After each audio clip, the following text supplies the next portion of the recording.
Hey there, welcome back to Tim Talks. Great to see you back. Check it out. Today we are talking tomato and cheese pie, or should I say tomato and cheese pie. This recipe comes from Twitter, actually from one of my buddies on Twitter. That's Nikki from Kitchen Sanctuary in the UK. Hi Nikki, listen, great recipe. We're gonna check this out. Her recipe is lovely. She makes these little, about 6 little tartlets out of her recipe, and hers is, of course, a high-carb, normal recipe. I'm going to make a keto version, that is a low-carb version, using some different ingredients than she does, but I'm going to turn out about the same result. I'm also going to do mine in a 9-inch pie shell, so I'm going to end up with one big old pie instead of 6 smaller pies that are individual servings. Anyway, let's get started. You're really going to love this dish. Here's what you're going to need to make this crust. Starts off with a cup of almond flour. Here we also have 1/3 cup of coconut flour. I've got a 1/2 teaspoon of xanthan gum, and I'm also going to use about a 1/2 teaspoon of kosher salt here, and these are our dry ingredients. For the fat, we've got 2 ounces of cream cheese. This is full fat cream cheese, and 7 tablespoons of unsalted butter. You're also going to need an egg, which you can see I've already beaten here, and 2 teaspoons of apple cider vinegar.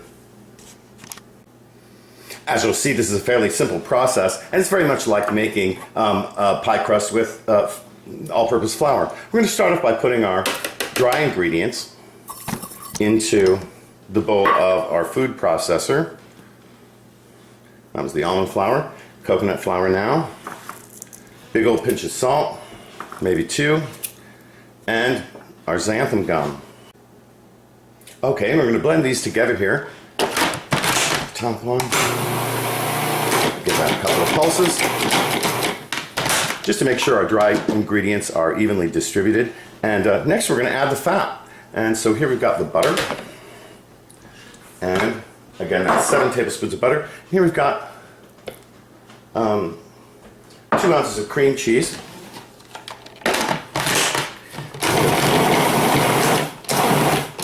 And in here, give it several pulses.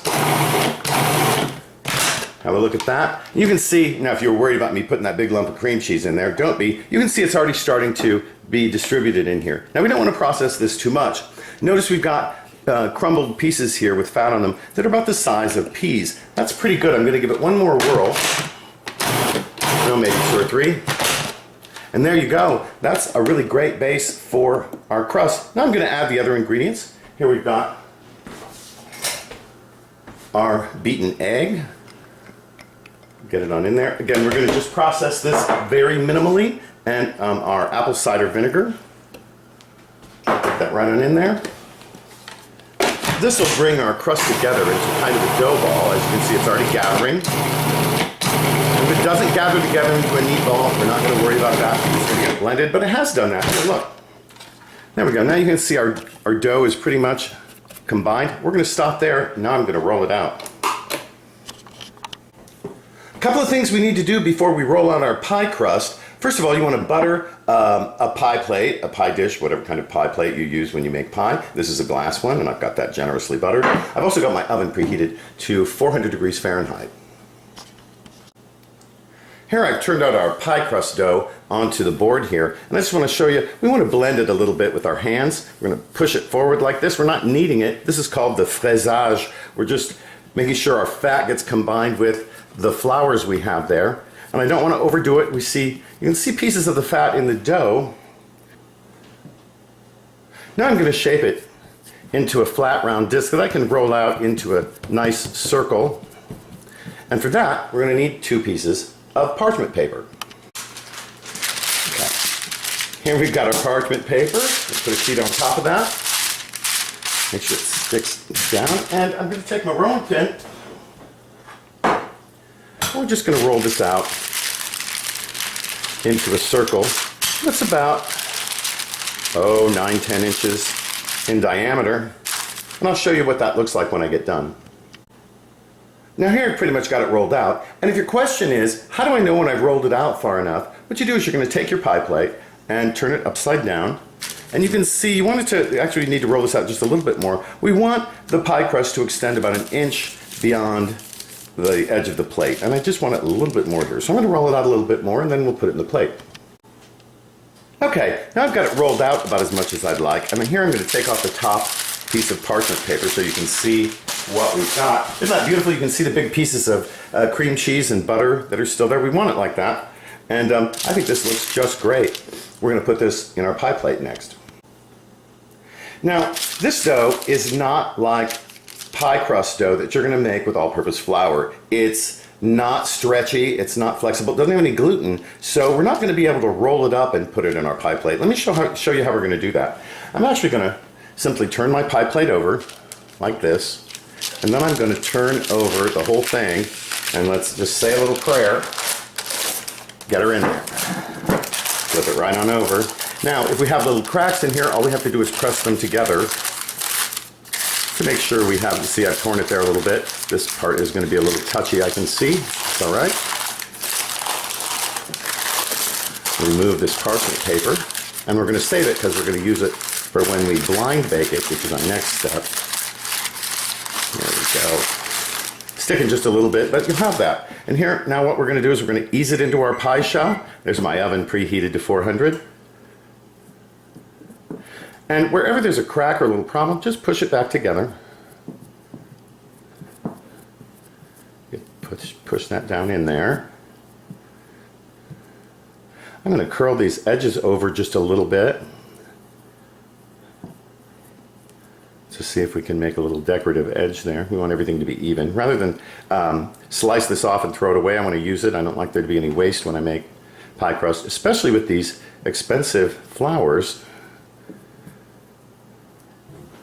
Just kind of tuck them in there all the way around. Push that into the sides. And in my case, I'm going to turn out what's probably going to be a kind of a rustic looking little pie. So I don't really care if it's perfect, but I do want to give it a little flair if I can. There we go, kind of evening that out all over. Okay, now we've got our pie crust in our pie pan. Now we're going to stick this in the freezer for about 20 minutes to a half an hour. It's been about 20 minutes, and here's our frozen, well, partially frozen pie crust. Look at that. It doesn't look any different than it did when it went in there. Now we're going to prepare it to do what we call blind baking, which means we're going to bake this up completely before we fill it with our fillings. I'm going to line it with a sheet of parchment paper, and to keep it from bubbling up, I'm going to pour on some pie weights, in this case a bunch of pinto beans that I keep in this mason jar for this very purpose. In fact, I'm going to put them all in there, distribute them around. And now we're going to put this in the oven for, I'm going to say 30-35 minutes until it's nice and done. We'll check back when we're done with that. While our crust is baking, let's put our cheese bechamel sauce together. Here, what you're going to need for this is 3/4 of a cup of heavy whipping cream with a 1/4 cup of water mixed in. I've also got 2 egg yolks here. This is 3/4 of a cup of cream cheese cut into pieces. And I've also got some cheeses here that are going to make this really delicious. I've got 3/4 of a cup of shredded aged cheddar cheese, 3/4 of a cup of mozzarella, and this is a generous 1/4 of a cup or so of Parmigiano Reggiano, which is going to give it a really great tang. Of course, a little salt and freshly ground black pepper are going to season this. Now, of course, a classic bechamel sauce starts with a flour and butter roux. This is a keto version, so it's low carb. We're not going to be using any all-purpose flour. So we're going to start with this heavy whipping cream and water. Get that in there. And again, we're going to wipe that with our rubber spatula to make sure we get all of it. And I'm going to heat that up over medium heat. You don't want to heat cream too quickly or with too high a heat, or it'll separate. When it's heated up, we'll be ready to add our next ingredient. Now, if you're wondering, how do I know whether my cream is hot enough for me to put the cheese in? There's really a good way to do it. Your hands are impeccably clean, of course, when you're cooking, and so you're going to stick your finger in it and test for warmth. This is actually only about room temperature right now, so I'm going to wash my hands and wait a little bit. The cream has started to heat up nicely. It's getting pretty hot. So I'm going to add in gradually pieces of this cream cheese. And I'm going to stir each one in, and we'll be back when I've completed that. Just give them a nice stir. They'll begin melting. And when they're just about there, you can add more cream cheese. And here we go, just adding a little bit more.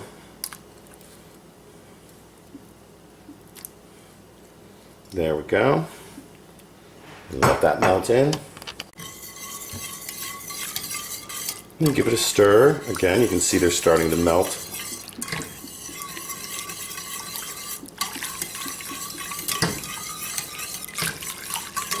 And now is a good time to add in the rest of the cream cheese. Just get it all in there. And wait for that to melt.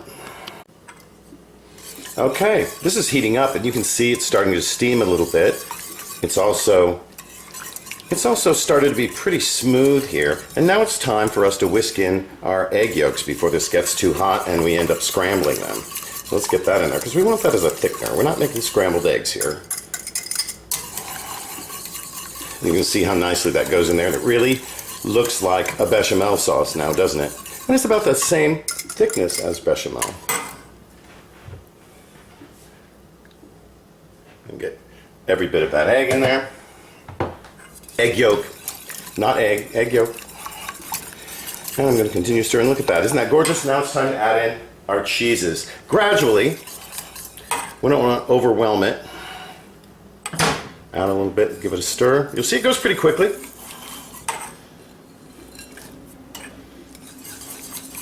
Nothing delicate about it. Well, we don't want to have our big globs of cheese that are hard to stir into the sauce, so we're just going to let that melt. And I'm going to gradually add the rest of this plate of cheeses. Okay, time for the last addition of our cheeses. Get all of that in there.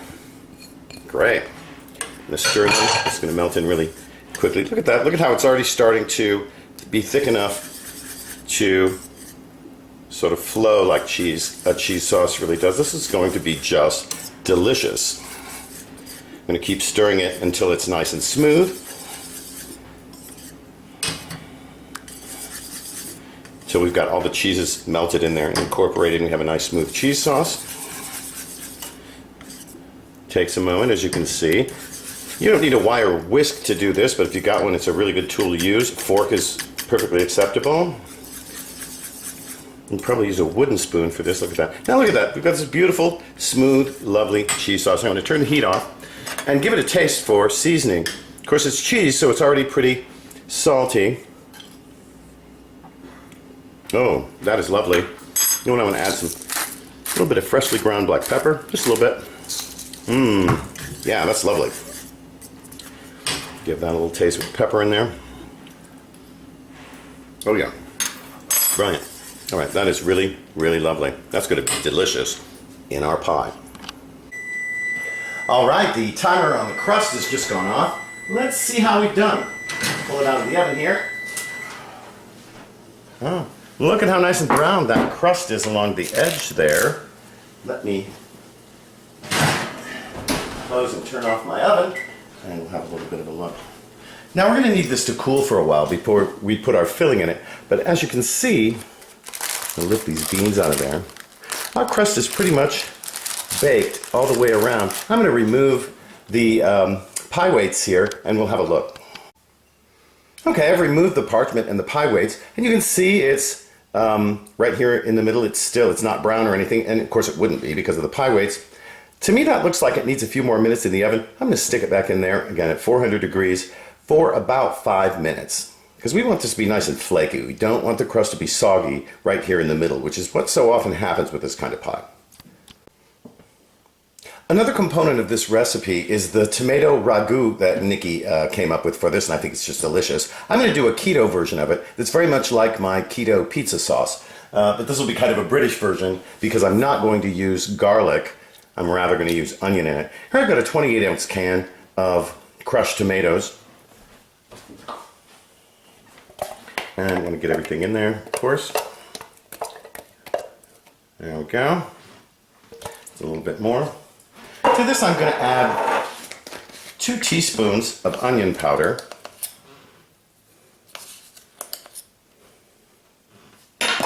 And a good rounded tablespoon, well, how about 4 teaspoons then? That's what I can get in my little spice box here, of Italian seasoning. You could use oregano, basil, whatever you want.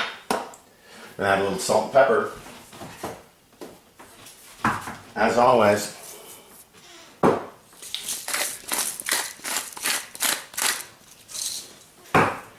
And we're just going to stir that up and get all of those ingredients well incorporated into this little sauce. So this is going to be also part of the base for our pie. And when our crust is ready and has cooled a little bit, we'll be ready to assemble that. Here's our crust back out of the oven again. Here there's not much give in that feels done to me, and so I'm just going to leave it alone there. We're going to let it cool a little bit before we fill it. Let me tell you something else about this. It smells incredible. That combination of almond flour and coconut flour, wow, that is just filling up my kitchen, and it's really, really great. Now it's time to assemble our pie. What I'm going to do first is spoon in this tomato ragu. I'm going to use about half of what I made. Let's just get that in there. Yes, this is going to be a little bit like a pizza, except without garlic, of course. I think that should about do it, maybe just a tad more. And then I'm going to put in a mason jar and keep in the refrigerator. Next is our bechamel cheese sauce.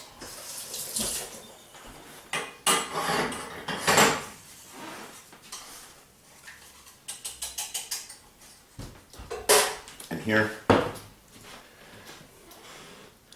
pour this over the top in a more or less even layer. This is a rustic kind of pie, right? Doesn't have to be perfect, but we do want to get all of it in there. That is just lovely. That is a truly delicious sauce.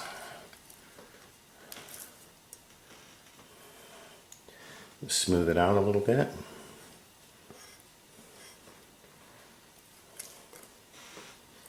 Meanwhile, our oven is preheated to 400 degrees again. I guess you could have left it on. I like to turn it off when I don't need it. And now next, I've got some sliced tomatoes. These slices are about 1/4 to 1/2 inch thick. I'm just going to scatter those around the top of this beautiful pie.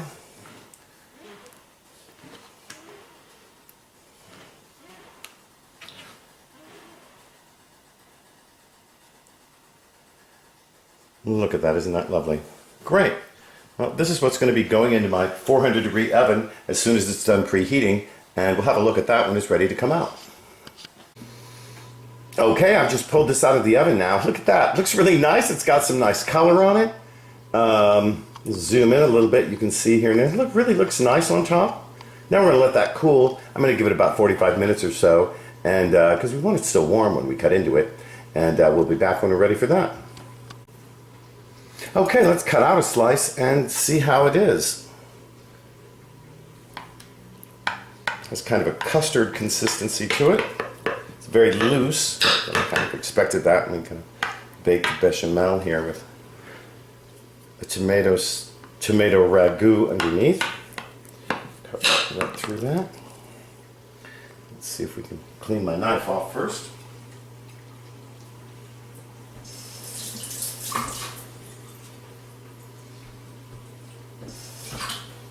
And let's see if we can lift that out. First slice is always the hardest one, right? Make sure you can cut really well. Okay. All right. Well, as you can see, my first slice came out with a bit of difficulty, but you know what? I don't really care. I think it looks delicious. Smells fantastic. And okay, now, not the most attractive plate we've seen, but this looks delicious. I'm going to give it a taste here. and just see how it is. Now here we've got a much neater little slice that came out, much better than the other one. I just want you to see that it is possible. And you can see that it's not too liquid, it's very soft. This is a bechamel sauce, and I think it looks great. Let's give it a taste.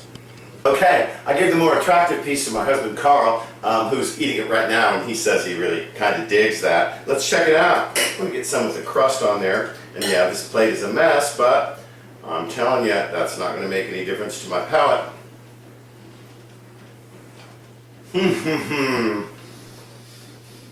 Oh yeah. Oh man. Oh, I think you're going to like this. That crust is flaky and delicious. It really is very much like a regular pie crust. I can't believe it. And this cheesy tomato interior, it is out of this world. It's soft and lovely. It really does have a texture of a very thick sauce. It has its own body, kind of stands on its own. I think it's wonderful. I could not be happier with this recipe.